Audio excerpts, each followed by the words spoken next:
reduced to zero, a clear win for Islamic finance. The President of the United States has held a national day of prayer, and people have begun shifting their hope towards a higher power.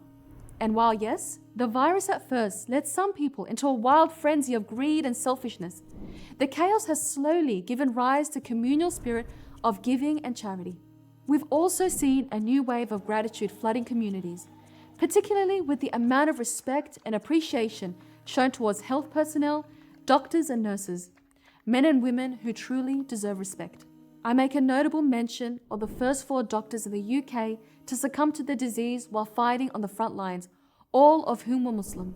We also make a mention of our sister Arima Nasreen, a Muslim nurse in UK, who also sadly passed away after fighting the disease. May Allah have mercy on them all and grant them paradise. Yet what's really strange right now is the interesting stance many countries now have towards a face covering.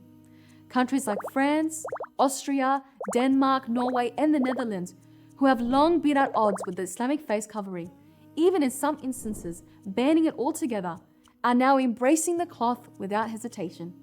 In fact, some of these countries have made such a dramatic transition that they've even enforced the covering by law. This means that the same cloth, which would have once left you with a hefty fine for being worn, will now leave you with a hefty fine for not being worn. If that isn't enough, we're actually seeing face coverings being paraded in French fashion shows. To make matters even more interesting, Donald Trump himself has even jumped on the bandwagon, not only encouraging the face coverings, but hijabs as well. A lot of people have scarves, and you can use a scarf. Scarf would be very good. So you can use scarves. You can use something else over your face. It doesn't have to be a mask. Could it be that everyone has now had a change of heart? Or have they too been inspired by the Muslim way of life? We sure pray that this tragic virus comes to an end soon, and we can all get on with our lives once again as normal.